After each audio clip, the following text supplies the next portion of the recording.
And it's a great pleasure for me, really, to be able to be with you, even if for this time only remotely, but I really hope in future in presence, and to discuss some such vital, important topics as education and the development of the skills needed to inhabit complexity. That is the terms that I prefer, since we cannot manage and control it to the full as we human beings have always wished.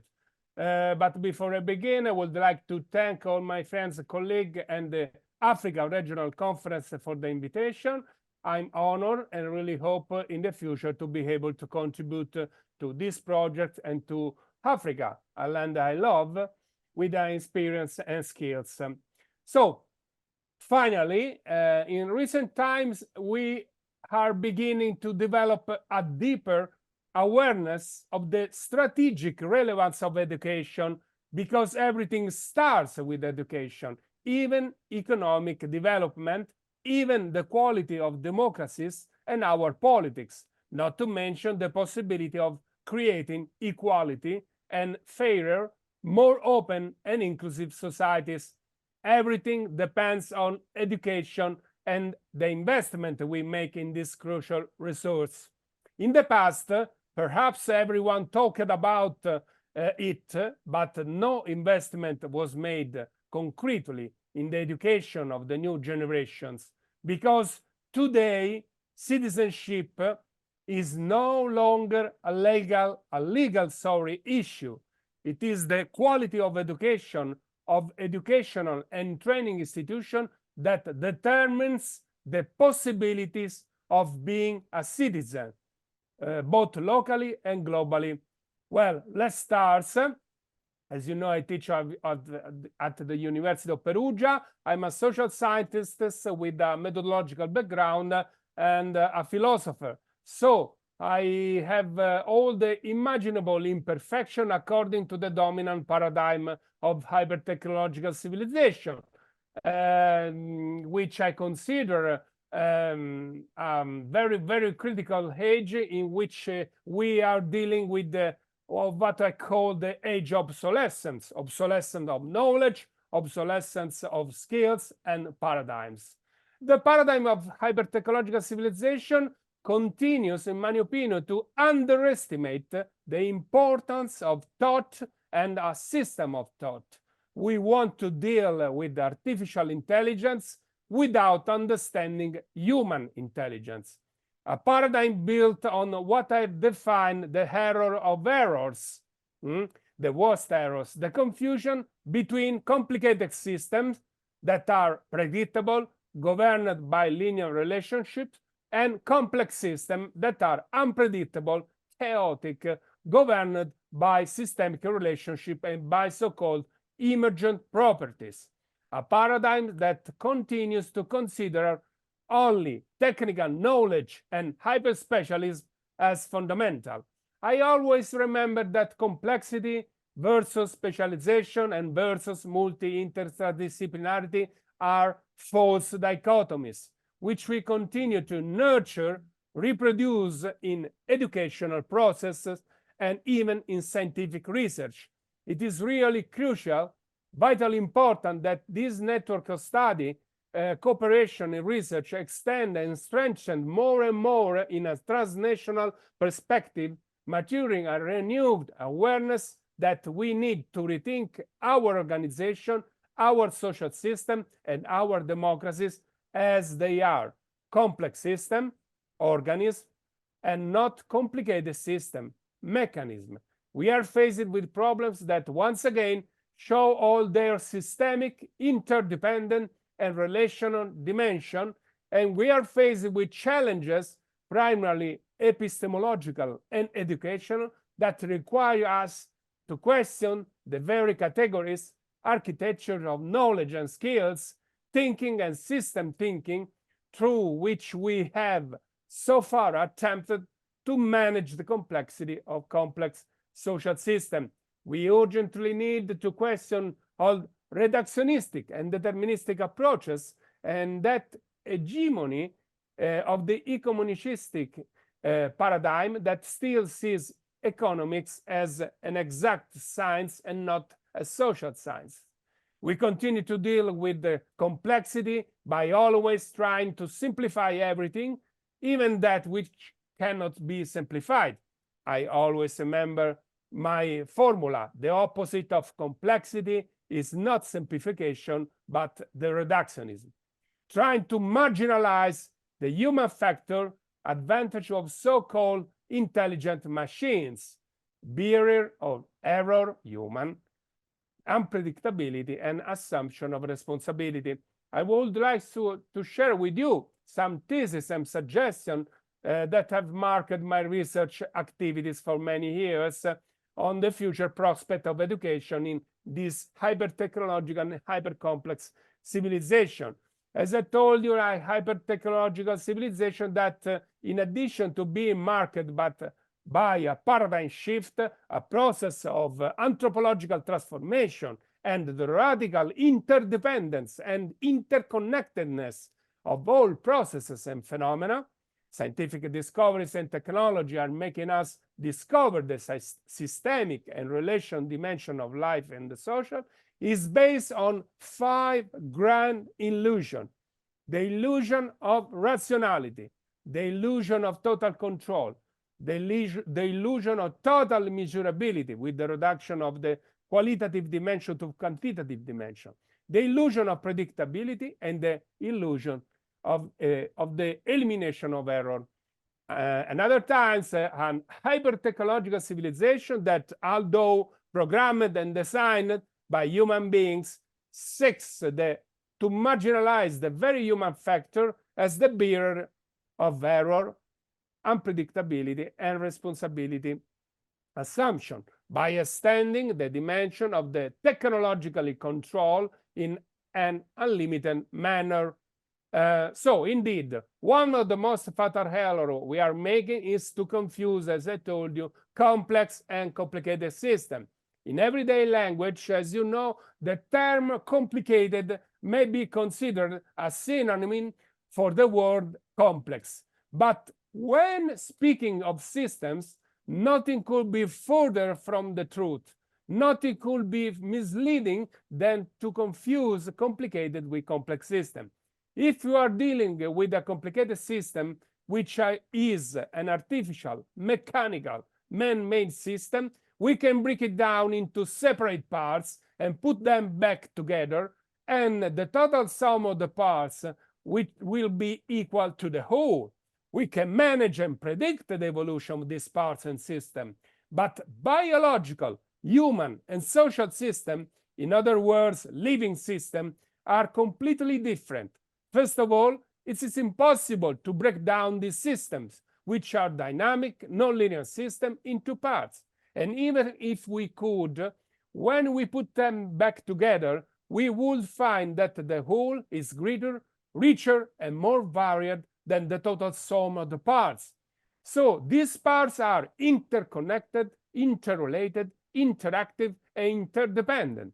What is more, they are capable of self-organization, giving rise to completely new dynamic and interactive elements. In short, they are capable of emergence. So, complex systems are not complicated systems, and their evolution simply cannot be controlled, managed, or predicted.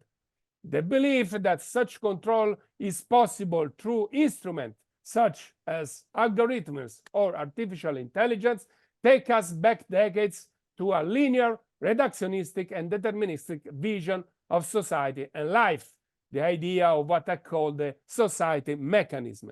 And in fact, we continue to be educated and trained to isolate, separate, identify as single objects what is deeply interdependent and interconnected.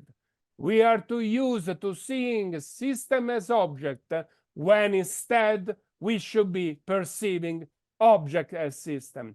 In other words, we teach and learn the misleading concept that the solution to our problems are related to the possibility of isolating the individual parts that make up systems. But complexity, as a feature of life and living beings, require an extremely wide range of abilities, skills, and epistemologies. Above all, a different approach to education. In particular, the rethinking that must be undertaken to educate our students to be able to inhabit the future in all its complexity has always been one of the key points of my research and studies. Inhabiting complexity depends on our ability to identify, recognize, and investigate the connection and the interaction between the interdependent parts that constitute the system. This is, first of all, an epistemological challenge. This is also, or should be, the primary function of education, educating to see and make connection, systemic connections. Quite the contrary of the false dichotomy, what I call the false dichotomies, which continue to be perpetrated both in our educational institution and our organization, even as we give lip service to multi, inter, and transdisciplinarity. These are arbitrary divisions between two complementary aspects of the so many of our concepts. We must find a way to reunite this aspect. Artificial intelligence, above all, and all connection technologies highlight the urgency of overcoming the logic of separation and the composition and confinement of the problems we face. I'm talking about our urgent need for a systemic vision and a renewed dialogue and contamination, especially in our educational institution, between knowledge and skills, between humanities and sciences, between technology and culture, rationality and creativity, form and substance, and above all, between the human and the technological. We need to heal the artificial fracture, separating this concept into false dichotomies, which stand in the way of the true interdisciplinary, multidisciplinary, transdisciplinary preparation from life and work. What we don't need are whole and new logic of separation and the confinement of knowledge and skills within narrow borders. And so, our obsession with concreteness, or to be more exact, the current tyranny of concreteness that is oppressing our age, with the idea that only technicians or hyper-specialized profile are needed in the future, will only lead us further and further into what I call the grid mistake.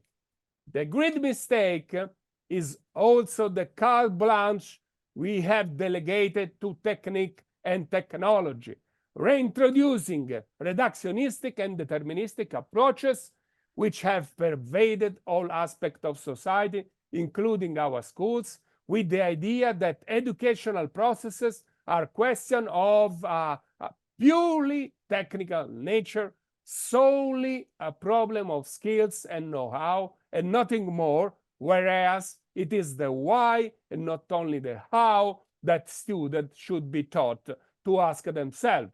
So, how should we go about correcting this great mistake? In the hyper-connected society, rethinking to the education cannot be linked only to technological innovation and to its disruptive velocity, especially with the advent of artificial intelligence and the process of automation and simulation, also within education, training, and research. AI brings about a new paradigm shift. I have spoken of it as a new epistemological fracture in 1996 that definitively blow up all boundaries, including those between complicated system, mechanism, and complex system, organism. Once again, the urgency of moving beyond the shifting sands of disjunctive thinking and monodisciplinaries that mark our beloved educational and training institution is not simply a matter of extending or adjusting the traditional educational methods and processes to deal with the digital revolution and with the paradigm shift it has determined. It's not simply a matter of updating content. In our daily interaction with technology, we tend to forget that the technology is a part of culture, not something external to it. Trying to innovate through technology without culture, focusing only on quantitative factors while neglecting the qualitative factors, will only result in a would-be innovation, incrementing inequality and asymmetry in our societies. The data cannot tell us about the qualitative factors. It cannot interpret our vision of interconnectedness. The qualitative factors are what motivate us to go beyond the rationale of always looking for something useful in what we do or study. So, how can educational processes prepare students to understand the value of the qualitative factors and to learn to inhabit complexity? We will have to completely reformulate our schools and universities, incorporating the principle of uncertainty, of error, and unpredictability. Educators must overcome the old linear and cumulative models, going beyond the logical separation of fields and knowledge and the individualistic dynamics that consent solely the transmission of knowledge and not its communication and sharing. Our students will never become capable of analysis, system thinking, or of using the scientific method if they have not been taught how to use logic to develop or verify arguments. If they have not learned a method for synthesizing the enormous quantities of information that they encounter, if they have not received an education that enables them to see the connections between knowledge and life experiences, and to evaluate the social, historical origins of cultural norms and legal norms. And if they have not been taught to see object as system rather than vice versa. The traditional concept of learning as a process of accumulation of knowledge must be overcome in view of increasingly complex and articulate learning processes that are more oriented towards cooperation and collaboration. Our educational institution must prepare us to inhabit the future in a complex world, encouraging respectful and healthy conflict and debate, letting students understand the value of error itself as a learning experience. They should be encouraged to question and verify the validity of what they are being taught, instead of simply accepting the standard answer solutions, to experiment new areas and methods without fear of failure and or disapproval, to delve deeply into problems rather than searching for immediate solution or for simple solution to complex problems. Because error, apart from being an intrinsic feature of complex system, is a source of knowledge and vitality and an essential part of learning. Educators should encourage error rather than insisting on predetermined or standardized answers. Error is what stimulates creativity and innovation. Error is what makes us free human beings. So the attempt to eliminate conflict and error from social systems or communities is not only impossible, it is also a uselessly repressive strategy, cutting off critical thinking and healthy dissent. Last but not least, students should be encouraged to pursue their own interests and passions rather than resigning themselves to following the most useful path. Complexity is a fact of life, is not an option. And the greatest dangers of for our educational processes is posed by the blind belief in what I call the grand illusion of the hyper-technological civilization. If we remain caught in this grand illusion that is, as I told you, the illusion of rationality, control, measurability, predictability, and elimination of error, it will be to the detriment of our educational institution and of our democracies themselves. I would have that we must not confuse education with indoctrination and or the transmission of notions. Unfortunately, What we are teaching our students, already training them, is to be mere executors of function and rules, who are not even capable of reflecting on their nature, on what governs these function and rules, not to mention pondering why. What we consider today to be the limits of the fields of knowledge, to be borders between knowledge and skills, between rationality and creativity, can and must become openings, passageway, pathways, opportunities. What we need more and more urgently are hybrid figures, what I call hybrid figures, capable of holding together imagination and rationality, creativity and rigorous methodology, of uniting the human and the technological. We can no longer afford the luxury of training solely technicians, precisely because we are living in a hyper-technological civilization.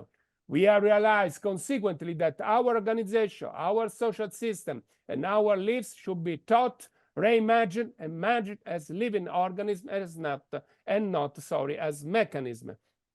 So to do this, we also need to bring the most creative disciplines and art back into educational institutions and into educational and research processes. We need to overcome the boundaries we have created, which are blinding us to the true nature of our world and are promising full domination of the future, whereas we should embrace the indeterminacy of life. After all, it is all kind of openness, of infinite possibility, of the certainty of uncertainty, which make our lives worth living.